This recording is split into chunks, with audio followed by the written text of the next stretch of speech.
book entitled The Soldier's Legacy, which we are launching today, highlights the evolution of the Kenya Army for over 55 years. To that end, the story of the Kenya Army is one of deep-rooted commitment and resilience, for which I, as the editor-in-chief of this maiden edition, was privileged to be part of the team that pieced it together. The path leading to the production of the Kenya Army story took many months of rigorous reviews and research to ensure it delivered.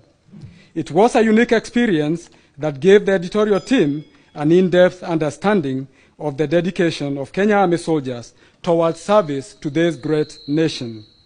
Our interaction with the retired and serving personnel revealed profound insights into the true meaning of patriotism.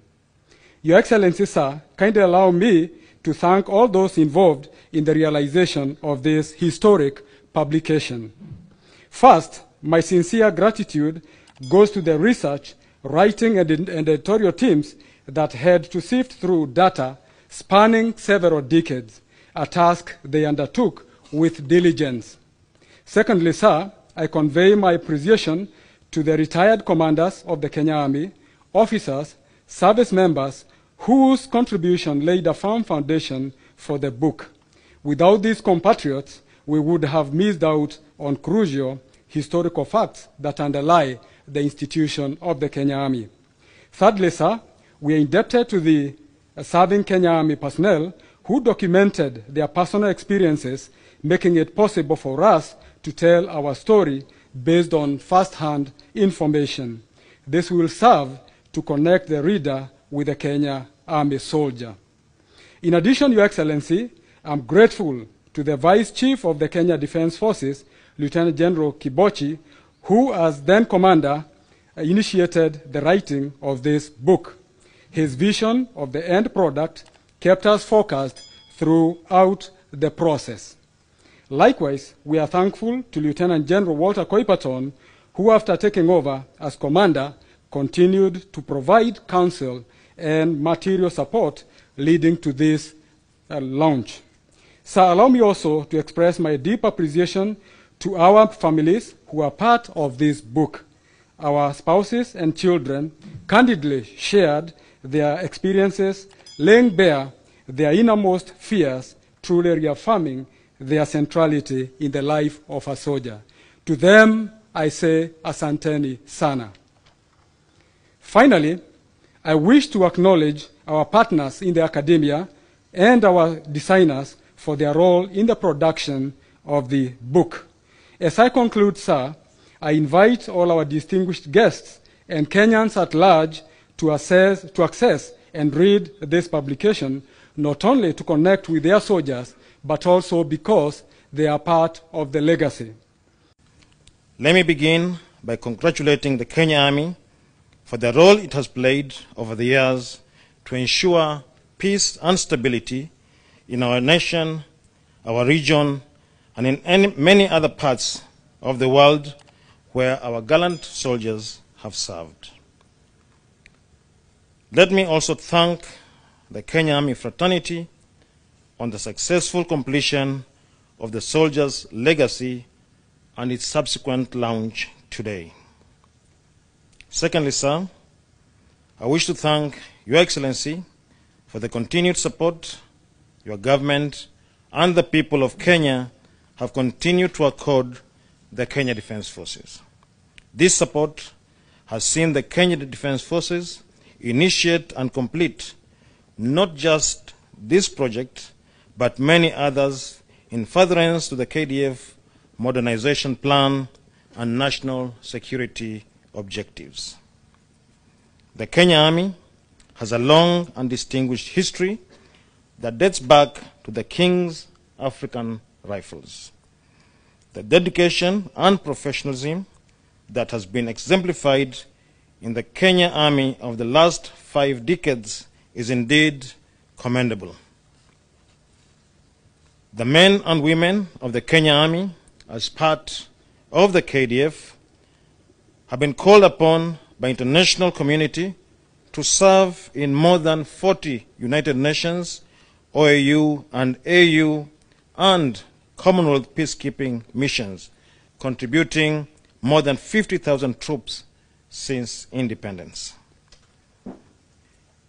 In undertaking these missions, our soldiers have made great sacrifices in the service of humanity and our great nation. Your Excellency, we also note with pride that the Kenya Army has not only contributed to our nation's internal security as mandated by our Constitution, but also assisted other government organizations within the framework of multi-agency concept to undertake initiatives and programs to promote national development and human security. On the second agenda, Excellency, I am happy to note that the Soldier's Legacy is a timely publication that reminds us of the rich history and heritage of the Kenya Army. The book recounts some of the experiences that our soldiers encounter as they go about their duties in defense of our great nation. It is our hope that this book will demystify the Kenya Army and will be useful to educators, scholars, students, and the general public, even as they seek to dissect the history of one of the Kenya's anchor institutions. Even as we reflect on the Army's achievement to date, we are grateful for the addition of this camp to our barracks and wish to assure Your Excellency that we will continue to deliver on our mandate as expected of us at all times. Let me begin by congratulating the Kenya Army for its efforts in recording its history of distinguished contribution to our great nation since independence.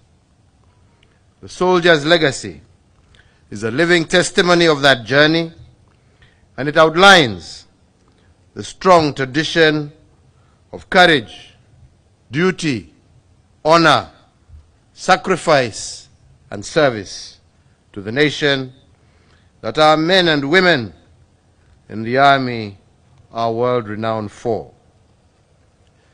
This seminal publication will inspire current and future generations of Kenyans to commit to serving, protecting, and advancing the interests of Kenya, whether in uniform or as civilians.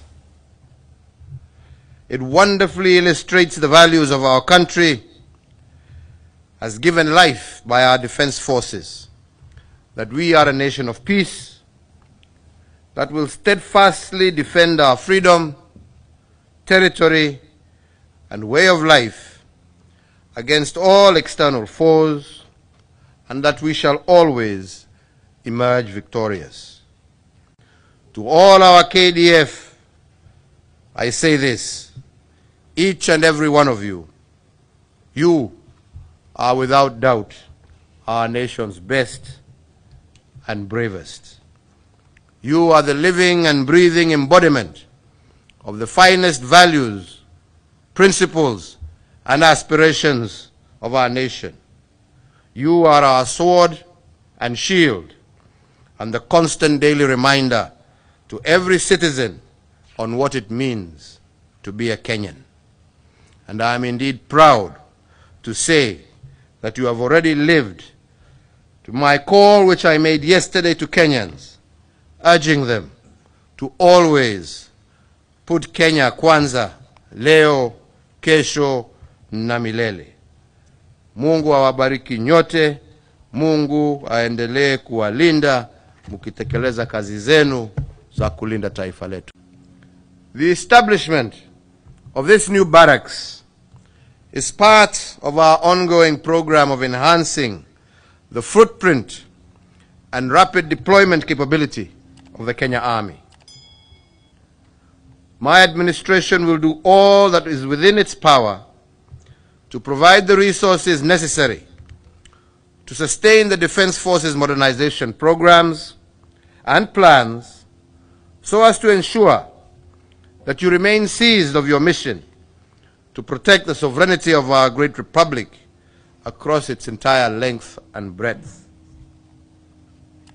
We pride ourselves of our gallant soldiers, for you have stood firm and steadfast in pursuit of peace and security, both regionally and globally, confronting and waging war against the faceless Al-Shabaab terror group in Somalia. And this we do in order to guarantee the security of not only our own people, but also our brothers and sisters in that neighboring country. I am happy to note that these endeavors are well captured in the book that we have just launched and are solidified also by the establishment of this permanent military camp here in Garissa. As we read the soldier's legacy, let us not lose track of the fact that it takes sacrifice, dedication, and discipline to protect a nation. And while I salute the Kenya Army, and indeed the entirety of the Kenya Defence Forces, I wish also to take this opportunity to remind all Kenyans that the defense and security of our country is a collective responsibility and not the sole remit of the security organs alone. Let us therefore at all times remain seized of the fact that we all have a role to play in the defense and security of our nation, including the need to remain vigilant and united against those who may wish us harm. The pride of our citizens and their confidence in our defense forces has remained steadfast since independence, due to your professionalism, your commitment, and selfless service that you have always demonstrated. The citizens of our nation are grateful to you for giving our country the platform of peace, security, and stability that is the prerequisite for sustained social economic development. Our people are also enormously proud of the honor you give our nation through your spotless reputation in the region and beyond. As your Commander-in-Chief, I am particularly proud to say that whenever I have the opportunity of meeting other heads of state and government, I am always asked to receive praise on behalf of the nation of Kenya, and in particular of our defense forces, for all that you have done and continue to do in advancing the cause of peace and security globally. So to all members of the defense forces, my urge to you is to continue to uphold your professional ideals and military ethos in protecting our country. The sanctity of human life, the dignity of all people, and the cohesion of our communities are important principles that should continue to guide your operations. You must therefore relentlessly nurture the skills and values that represent our highest aspirations as a nation. The aspirations of courage, selflessness, readiness, and proficiency. We do appreciate and indeed celebrate your patriotism and dedication to duty from independence to date. And I urge you all to continue to uphold the golden legacy of professionalism,